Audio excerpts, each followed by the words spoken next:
इसको भी यही हिदायत दूंगा कि अपने बच्चे को फोर्स मत कीजिए आप किसी भी तरीके से, उसको अपना हुनर पहचानने दीजिए, उसको अपने तरीके से काम करने दीजिए। हम किसी को फोर्स करें किसी चीज़ में तो अपने आधे मन से काम करें, भाई मत कीजिए, बट एक सोर्स को बार बार पढ़िए, ना कि ज़्यादा सोर्स को 3-4 किताबों को एक बार पढ़ें। इससे अच्छा है कि एक किताब को आप 4-5 बार पढ़ें। सांप्रदायिक कुछ दिखना नहीं चाहिए वहाँ पे, बहुत ही प्रोफेशनल तरीके से वहाँ पे हमको प्रेजेंट करना होता है। बट मेरे जैसे गायत्री मंत्र हमेशा मेरे ध्यान में रहता था कि बोर्ड बैठा होगा अंदर और दरवाज़ा मेरे को खोलना पड़ेगा, लेकिन बहुत बड़ा रूम था, दरवाज़ा पहले से खुला हुआ था। तो मैं जाते ही एक बार तो मैंने सोचा, मैंने देखा तो लगा नहीं कि इंटरव्यू रूम है, बहुत ही कैजुअल तरीके से मीटिंग में हमको उसी टेक्स्ट में ज़्यादा चीज़ें समझ में आने लगेंगी और कुछ हमेशा हर एक रीडिंग के साथ कुछ नया मिलेगा। मेरे माता पिता ने, मेरे बड़े भाई ने, उन्होंने बहुत साथ दिया और उन्हीं को आइडियल लेके मैंने ये मतलब तैयारी स्टार्ट की थी। फर्स्ट टाइम में प्री भी क्लियर नहीं कर पाए थे और दूसरी बार जब मौका मिला तो भाई साहब चौका नहीं छक्का लगा। वो खेती करते थे, उसके बाद थोड़ा बिजनेस स्टार्ट कर दिया, सोलर वगैरह का, स्पेयर पार्ट्स वगैरह का। मेरी मदर हैं वो हाउसवाइफ है। कब मन बना कि यूपीएससी भी कोई चीज़ होती है, आईएएस बड़ा नाम हो जाता है, आईपीएस वगैरह कब से? नमस्कार, मैं हूं आपका दोस्त विनोद शर्मा और आज चर्चा करने के लिए दोबारा से बैठे एक ऐसे होनहार युवा के साथ जिसने अपने गांव के साथ पूरे ज़िले का और हरियाणा का नाम रोशन किया। विवेक आर्य के नाम से आजकल हर कोई उन्हें बुला रहा है। हालांकि पहले फैमिली वाले उनसे बात किया करते तो विवेक कह के बुलाया करते, लेकिन आज के दिन वो साहब विवेक आर्य बन चुके हैं। विवेक आर्य ने यूपीएससी में पताका फहराई है, हरियाणा प्रदेश का नाम रोशन किया है, 131वां रैंक उनका है। आप लोग, मैं शुरुआत में अपील करना चाहूँगा, हमने पहले भी आईएएस जितने हैं या यूपीएससी में जिन्होंने सिलेक्शन प्राप्त किया, सिलेक्ट हुए हैं, उनके बारे में जब हमने उनके साथ चर्चाएं की हैं, उनके बारे में जानना चाहा है, तो थोड़ा वक्त और विस्तार से हमने बातचीत की है। तो जो लोग अपने बच्चों को ये वीडियो दिखाना चाहते हैं या इंटरेस्टेड हैं आईएएस के सफ़र से जुड़ने के लिए, वो लोग थोड़ा लंबे समय तक धैर्य के साथ जुड़े रहें। हम विवेक से बात करेंगे, जानेंगे किस प्रकार से एक सामान्य घर से, सामान्य परिवार से और आम आदमी से ये खास आदमी बनने तक का सफ़र कैसा रहा। विवेक, आपको बहुत बहुत बधाई हो। धन्यवाद जी।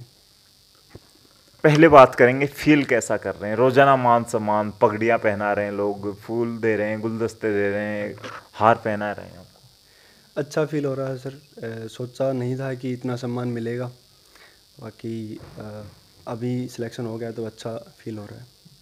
कुछ फिल्में ऐसी आती थी हरियाणवी लैंग्वेज या फिर फिल्मों में जब की जाती थी थोड़ा सा दबंगपना दिखता था। आजकल हरियाणवी, चाहे खिलाड़ियों की बात कर लें, एजुकेशन का हब बनने लगा हरियाणा, एजुकेशन में भी आगे निकलने लगे हैं बच्चे, कैसा फील होता है?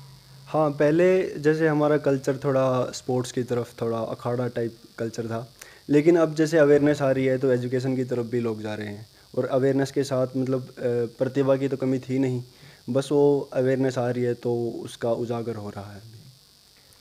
कब मन बना कि यूपीएससी भी कोई चीज़ होती है, आईएएस बड़ा नाम हो जाता है, आईपीएस वगैरह, कब सपना बना? ग्रेजुएशन में मैंने सोचा था कि अब थोड़ा यूपीएससी की तरफ जाते हैं, क्योंकि मेरे बड़े भाई थे वो डिफेंस में थे, तो उन्होंने बोला था कि सिविल में, अगर डिफेंस में तो मैं आ गया हूँ, सिविल में ट्राई कर, क्योंकि देश सेवा दोनों के मन में थी। कौन सी आपने अभी डिग्रियां प्राप्त कर रखी हैं, कहाँ तक आप पढ़े हैं, और फैमिली बैकग्राउंड की बात करें तो क्या पीछे का क्या हाल है? अब मैंने सैनिक स्कूल कुंजपुरा से अपना 12th क्लास कंप्लीट किया था, उसके बाद बीए किया मैंने डीएवी कॉलेज चंडीगढ़ से। उसके बाद मेरी एमए चल रही थी, अभी सेकंड ईयर था, डीयू से, पॉलिटिकल साइंस में ही। और फैमिली बैकग्राउंड नॉर्मल, मेरे पिताजी पहले तो खेती करते थे, उसके बाद थोड़ा बिजनेस स्टार्ट कर दिया, सोलर वगैरह का, स्पेयर पार्ट्स वगैरह का। मेरी मदर हैं वो हाउसवाइफ हैं, और दादाजी हैं वो आर्य समाज से जुड़े हुए हैं। दादाजी का असर है। मैं, एक निशा अग्रवाल हैं, भिवानी की बेटी हैं, वो भी अपने दादाजी को बड़ा फॉलो करती हैं। आपने भी दादाजी को फॉलो करते हुए उनका नाम भी आर्य समाज से वो जुड़े हैं, तो आर्य ही अपने साथ जोड़ लिया। इस आर्य शब्द का आपने बखूबी से निर्वाह भी किया है, जितना जो दायित्व आपका बनता है। बात करें आपके फादर साहब की इच्छाएं जागृत होनी स्टार्ट हो गई होंगी, फैमिली की इच्छाएं जागृत होनी स्टार्ट हो गई होंगी जब आपने यूपीएससी का सपना बनाया। दूसरे बच्चों का सिलेक्शन देखते थे, जब अपनी फैमिली से नंबर आया तब कैसा फील कर रहे फैमिली वाले? फैमिली वालों का बहुत सपोर्ट रहा है साथ में। इच्छाएं तो बनी, लेकिन साथ साथ में उन्होंने मनोबल भी नहीं तोड़ा मेरा। मैं हमेशा जब भी कुछ कुछ परेशानी आती थी तो मैं उन्हीं के पास जाता था और सोचता था, पूछता था उनसे कि ये परेशानी मेरे सामने है तो इससे कैसे डील किया जाए। तो उनके पास एक नहीं 3-4 ऑप्शन मेरे को बताते थे कि हम ऐसे भी कर सकते हैं, ऐसे भी कर सकते हैं। इसलिए ये मेरा मनोबल कभी उन्होंने टूटने नहीं दिया। और उसी उसी का फ़ायदा हुआ कि आज मैं मतलब कि कॉन्फिडेंटली ये सिलेक्शन ले पाया। विवेक, कौन सा अटेम्प्ट था? दूसरा अटैम्प्ट था मेरा ये। पहला अटेम्प्ट कब दिया था? पहला अटैम्प्ट मैंने 19 में दिया था और उस टाइम प्री नहीं कर पाया था मैं क्लियर। ये बड़ी बात है कि फर्स्ट टाइम में प्री भी क्लियर नहीं कर पाए थे और दूसरी बार जब मौका मिला तो भाई साहब चौका नहीं छक्का लगा दिया। कॉन्फिडेंस था दूसरी बार या थोड़ा सा मनोबल गिर चुका था? नहीं, मनोबल तो नहीं गिरा था, लेकिन प्रोसेस इतनी लंबी है कि उतार चढ़ाव आते रहते हैं। तो बस बढ़िया था, जैसे जैसे पेपर हो रहे थे कॉन्फिडेंस बढ़ता ही जा रहा था और अच्छा लग रहा था साथ साथ में। किसे अपना आइडल लेके चल रहे थे? कैसे तैयारियां की इस दौरान? आपने कोई कोचिंग वगैरह ली? हाँ, कोचिंग मैंने दिल्ली जाके कोचिंग ली थी, क्योंकि मेरा बैकग्राउंड ऑप्शनल का मेरा बैकग्राउंड नहीं था पॉलिटिकल साइंस का। लेकिन पॉलिटिकल साइंस मेरे को सब्जेक्ट बहुत अच्छा लगा तो उसके लिए मैंने थोड़ी कोचिंग ली थी। उसके अलावा फैमिली ने बहुत साथ दिया, मेरे माता पिता ने, मेरे बड़े भाई ने, उन्होंने बहुत साथ दिया और उन्हीं को आइडियल लेके मैंने ये मतलब तैयारी स्टार्ट की थी। एमए आप कर रहे थे, कौन से सब्जेक्ट थे? पॉलिटिकल साइंस से ही मैंने उसके बाद एमए स्टार्ट कर दी थी, क्योंकि इंटरेस्ट मेरा पॉलिटिकल साइंस में इतना बन गया था। क्योंकि बाद में फिर मैंने सोचा कि कोई नहीं, अगर बैकअप प्लान कोई सोच रखे हैं तो फिर पॉलिटिकल साइंस में ही सोचते हैं। अगर कुछ बैकअप प्लान अगर डिसाइड करना है मन में तो फिर पॉलिटिकल साइंस में ही कुछ प्रोफेशनल तरीके से करेंगे, अगर यूपीएससी नहीं हुआ तो। जब प्री हो गया उसके बाद मेंस की बात कर रहे हैं और इंटरव्यू में जब पहुंचे विवेक, तो किसका बोर्ड था आपका? और उस दौरान जब आप इंटरव्यू के लिए बैठे थे ऐसे ही जैसे आज हमारे साथ बैठे हैं, तो मन में क्या चल रहा था? कैसे उससे जो चिंता या थोड़ा सा डिप्रेशन टाइप या थोड़ा सा प्रेशर होता है, उस प्रेशर को कैसे आप दूर कर पा रहे थे? हाँ, थोड़ी नर्वसनेस तो थी कि इतने बड़े डिग्निटरीज बैठे हैं, सो मच लर्नर पीपल वहाँ पे बैठे होंगे, तो उनके सामने कैसे बोल पाएंगे। लेकिन प्रैक्टिस भी की थी और सोचा था कि यहाँ तक आ गए हैं तो बस थोड़ा और दूर जाना है तो चले ही जाते हैं। और बोर्ड मेरा सुजाता मेहता मैम का बोर्ड था, एक्स IAS है वो। तो बोर्ड बहुत ही प्रोफेशनल था, उन्होंने बहुत ही अच्छे प्रोफेशनल क्वेश्चंस पूछे थे और फॉर्चुनेटली मेरे जवाब भी बहुत सही थे अकॉर्डिंग टू मी। तो वही था कि मतलब थोड़ा कॉन्फिडेंस से गया मैं तो हो गया। आपकी एंट्री होती है, उसके बाद आपने कुछ उनके साथ संबोधन करने के लिए कुछ नमस्ते वगैरह यूज़ किया या फिर सामने से उनका ही कुछ आया?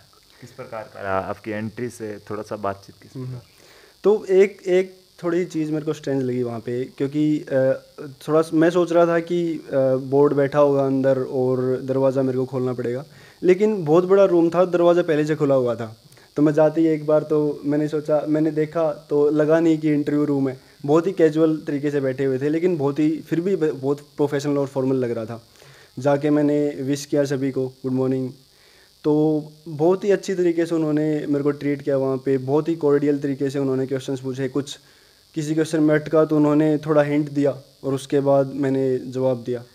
और बहुत ही जैसे कुछ आउटलुक तरीके से, कि पॉजिटिव आउटलुक तरीके से कैसे हम कोई चीज़ को, प्रॉब्लम को टैकल कर सकते हैं, इस टाइप के क्वेश्चन में से पूछे गए थे। कौन सा ऐसा सवाल था जो थोड़ा सा आपको अच्छा लगा या फिर वो क्या जानना चाहते थे विवेक से कि विवेक अगर डीसी बन जाते हैं तो कैसे हैंडल कर पाएंगे? कोई सिचुएशन उन्होंने आपके सामने पैदा की? एक सवाल ये था कि उन्होंने ये मेरे से, जैसे हमारी बात चल रही थी कि वैक्सीनेशन वगैरह के बारे में, तो उन्होंने मेरे से पूछा था कि जो आशा वर्कर्स होते हैं वो ज़्यादा काम करते हैं या फिर एक सेक्रेटरी ज़्यादा काम करता है। तो मैंने नो डाउट तरीके से मैंने उनको बोला कि आशा वर्कर बहुत ज़्यादा सेक्रेटरी से बहुत ज़्यादा काम करती हैं और उनका अपलिफ्टमेंट के लिए सेक्रेटरी को काम करना चाहिए। और जो भी अपर लेवल पॉलिसी मेकर्स बैठे हैं उनको जो लोअर लेवल अधिकारी हैं या फिर जो भी वर्कर हैं उनको ध्यान में रखते हुए सारा काम करना चाहिए। तो ये एक क्वेश्चन मेरे को बहुत ही प्रोडक्टिव लगा उस सारी कन्वर्सेशन में। ड्रेस से रिलेटेड या वो सवाल कुछ ऐसा आप कुछ पहन के गए स्पेशली, या कुछ ऐसा भी होता है जैसे आपने आर्य समाज का शब्द आपके साथ जुड़ा है तो उसका कोई लक्की मंत्र है या ऐसा कुछ आप मंत्राज वगैरह या नर्वसनेस को दूर करने के लिए इंटरव्यू से पहले कुछ आपके दिमाग में चल रहा हो या कुछ पहन के गए हो आप? नहीं, ऐसा कुछ स्पेशल उन्होंने पहले बोल रखा था कि कुछ सांप्रदायिक कुछ दिखना नहीं चाहिए वहाँ पे, बहुत ही प्रोफेशनल तरीके से वहाँ पे हमको प्रेजेंट करना होता है। बट मेरे जैसे गायत्री मंत्र हमेशा मेरे ध्यान में रहता था, जो भी मेरे को जितनी भी उत्साह वगैरह जहाँ भी कॉन्फिडेंस मेरे को प्रदान करता था, वो आर्य समाज का मंत्र गायत्री मंत्र मेरे हमेशा मेरे जहन में रहता था कि, और उसी से मेरे को थोड़ी सी ताकत मिलती थी। जब भी मेरे को थोड़ी नर्वसनेस वगैरह फील होता था ना, नॉन कॉन्फिडेंस जो भी आइडियाज़ थे वो दूर होते थे और उससे पॉजिटिव आउटलुक मेरे दिमाग में आते थे। इस दौरान जैसे आपने मोटिवेशन के लिए कोई कोर्स वगैरह या किसको आप सुनते थे कि कैसे अपने आप को थोड़ा सा लोग डिमोरलाइज हो जाते हैं कुछ सुन सुन के, या आस पड़ोस में भी बातें चलती है, तो अपने आप को थोड़ा सा अपग्रेड करने के लिए या बूस्ट करने के लिए क्या एनर्जी बूस्ट लेते थे? देखिए, मेरी हॉबी रही है, मैंने उसमें इंटरव्यू में भी लिखा था कि मेरी हॉबी रही है योगा। तो मैं योग बहुत करता था क्योंकि मेरा बैकग्राउंड भी योग से स्टार्टिंग था। आर्य समाज ने मेरे को बहुत अच्छे तरीके से चीज़ें सिखा रखी थी और अपना मेंटल पीस उसी से डेवलप होता था। और उसके साथ साथ में मेडिटेशन वगैरह भी मैं साथ साथ में करता रहता था। और योगा की अगली स्टेज होती है साधना। तो वो साधना तक पहुंचने तक हमको मेडिटेशन और योग का एक मिक्स करके चलना पड़ेगा। मिश्रण जो होता है वो आके अष्टांग योग की जो ऊपर वाली जो स्टेज होती है ना, उसमें साधना तक पहुंचते हुए मेडिटेशन और योग, आसन, प्राणायाम, ये सब मिला के और एक मन की शांति, योग को बोलते हैं योग चित्तवृत्ति निरोधय, कि जितने भी माइंड की फ्लक्चुएशंस हैं वो दूर हो जाती हैं योग से। तो वो मेरे को बहुत साथ दिया योग ने। बहुत से बच्चों की क्यूरीज आती हैं हमारे पास, फ़ोन आते हैं पेरेंट्स के कि मेरा बच्चा भी इस सब्जेक्ट से आगे बढ़ना चाहता है, यूपीएससी का एग्ज़ाम देना चाहता है, कैसे उन लोगों को समझाना चाहेंगे थोड़ा सा? आपने कौन सी बुक्स या कौन से ऐसे ऑथर्स वगैरह को पढ़ा, आपने स्पेशल बुक्स पढ़ी?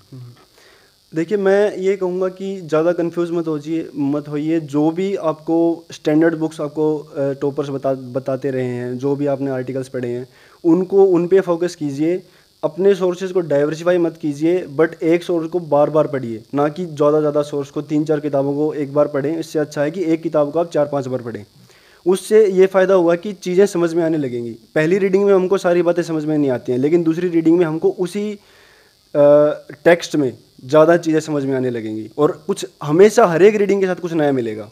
उसके अलावा ऑप्शनल को मैं आपको बोलूँगा कि ऑप्शनल पे आपको अलग से फोकस होना चाहिए, क्योंकि 50% ऑफ अपना प्रिपरेशन टाइम वो ऑप्शनल में जाता है हमारा। तो ऑप्शनल बहुत ही इंपॉर्टेंट है, स्कोरिंग भी है। और ऑप्शनल को लेके आप कोई स्पेशलाइज्ड बुक्स जो आपको कोई प्रेस्क्राइब कर रखे हैं किसी भी मतलब आइडिया किसी टीचर ने, तो उसको पढ़िए। ऑप्शनल पे आपको बहुत ज़्यादा अच्छे तरीके से ध्यान देना चाहिए।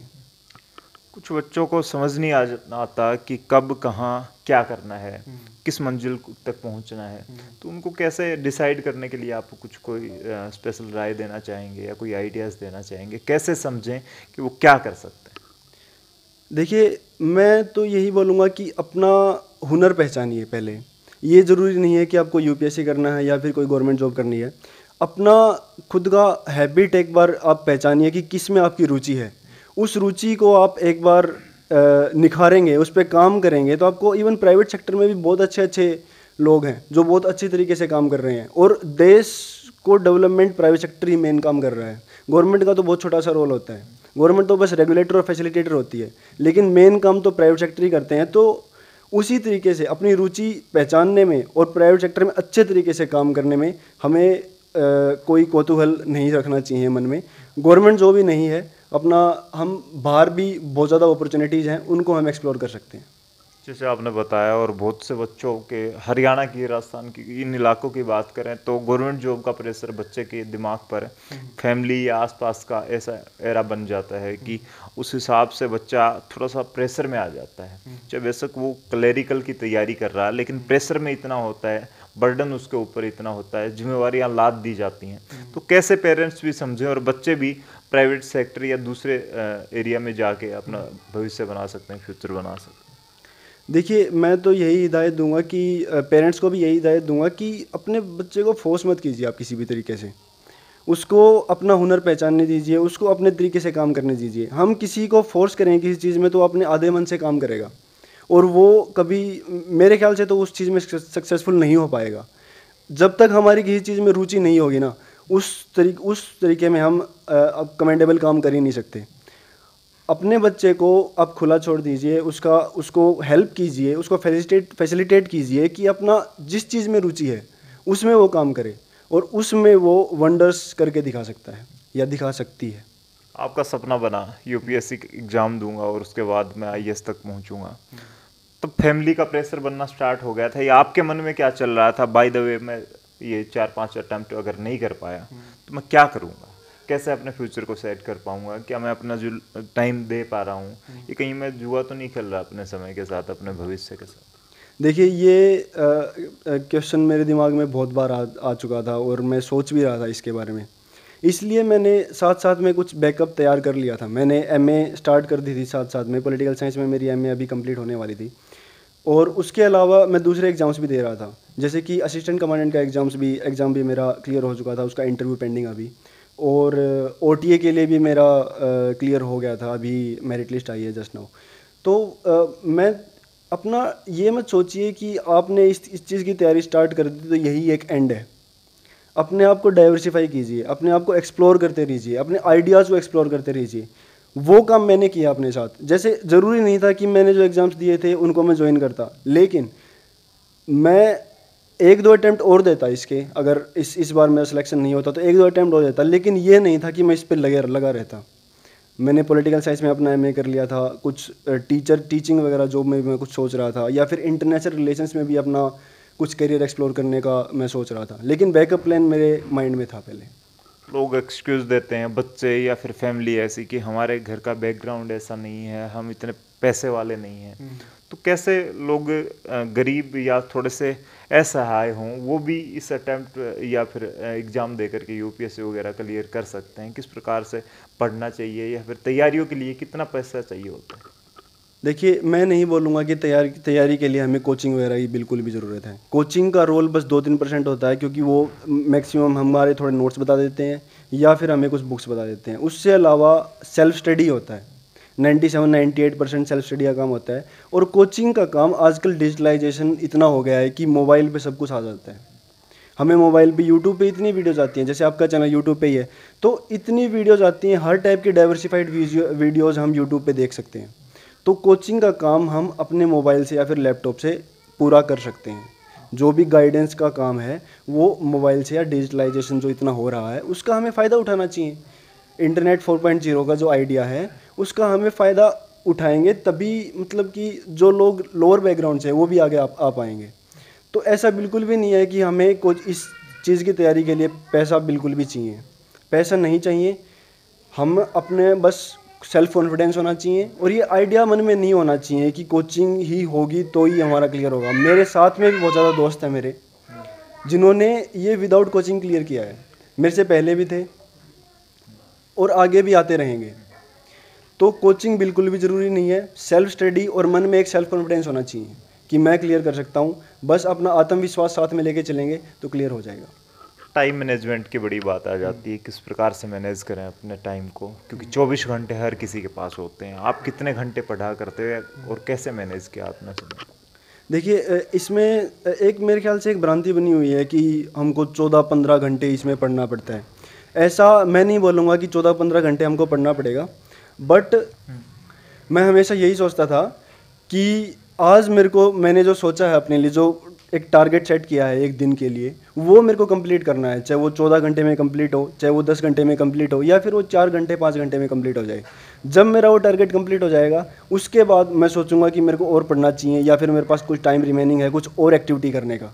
लेकिन प्रायोरिटी मेरी यही रहती थी कि वो मेरा टारगेट आज का कंप्लीट हो जाए बस। उसके बाद मैं ये नहीं सोचता था कि मेरे को कितने घंटे पढ़ना है और या फिर मेरे को 14 घंटे लगाने हैं, क्योंकि कंसंट्रेशन से जब हम पढ़ेंगे ना तो हम घंटे नहीं चेक करेंगे कि कितने घंटे हो गए कितने घंटे नहीं हुए। तो अब प्री एग्ज़ाम हो चुका है और बच्चे मेंस की तैयारी के लिए अब दोबारा से दौड़ में शामिल होंगे, उन्हें क्या कहना चाहेंगे लास्ट में? कैसे तैयारी करें, कैसे अपने आप को प्रिपेयर करें कि आप आने वाले वक्त में चूज़ कर लिए जाएँ, सिलेक्ट हो जाए? मैं ये बोलूँगा कि अपना आप को कंस्टेंट मत रखिए, अपना ब्रॉडर आइडियाज़ लीजिए और अलग अलग डॉट्स कनेक्ट कीजिए। किसी भी तरीके से ये नहीं है कि GS1 का सिलेबस GS1 में ही काम आएगा, उसके आइडियाज़ हम GS2 में यूज़ कर सकते हैं, GS3 में यूज़ कर सकते हैं। इवन हम ऑप्शनल के आइडियाज़ अपने GS वाले सिलेबस में यूज़ कर सकते हैं। और मैं ये बोलूँगा कि अपना ध्यान दीजिए बेसिकली एथिक्स, ऐसे और ऑप्शनल पे। ये 3 आपकी रैंक बना सकते हैं और ये 3 सब्जेक्ट्स मेजरली स्कोरिंग होते हैं। तो इस पे आपको अलग से ध्यान देना है और अपना आइडियाज़ फिर से बोल रहा हूँ कि कंस्टेंट मत कीजिए, अपना ब्रॉडर आइडियाज़ लीजिए, हर एक चीज़ से ऑब्जर्वेशनल लर्निंग कीजिए, किसी भी चीज़ से देखते हुए सीखिए और अपने सराउंडिंग से अपने आइडियाज़ उठाइए, एग्जाम्पल्स उठाइए रियल लाइफ से। वो अगर आप यूज़ करेंगे तो आपकी अप्लीकेबल नॉलेज समझ में आएगी, ना कि थ्योरेटिकल नॉलेज। तो ये थे हमारे साथ विवेक आर्य। इन्होंने जिस प्रकार से इनके नाम के पीछे आर्य लगा है उतनी क्षमता के साथ काम भी कर दिखाया। और हरियाणा क्षेत्र में हम बात करें, आर्य शब्द जहाँ आ जाता है, फिर इन्होंने बताया उस मेडिटेशन के साथ या आर्य समाज के कुछ मंत्राज होते हैं, उन्हें पढ़ पढ़ के अपने नर्वसनेस को ख़त्म किया, डिप्रेशन के शिकार नहीं हुए और दूसरे अटेम्प्ट में ही पताका फहरा दी और माँ बाप के साथ साथ पूरे हरियाणा में अपना नाम छाप छोड़ी है। तो आपको ये वीडियो कैसी लगी कमेंट्स बॉक्स में आप अपनी राय जरूर दीजिएगा। क्या आप भी अपने बच्चे को यूपीएससी या किसी स्तर पर बड़े लेवल पर देखना चाहते हैं? कमेंट्स बॉक्स में अपनी राय जरूर दीजिएगा। इस वीडियो को शेयर कीजिएगा, दूसरे बच्चों तक बांटिएगा ताकि उनका भी मनोबल बढ़े और वो सीख पाएँ, कुछ कर पाएँ इंडिया के लिए। तब तक के लिए धन्यवाद। राम राम, जय हिंद।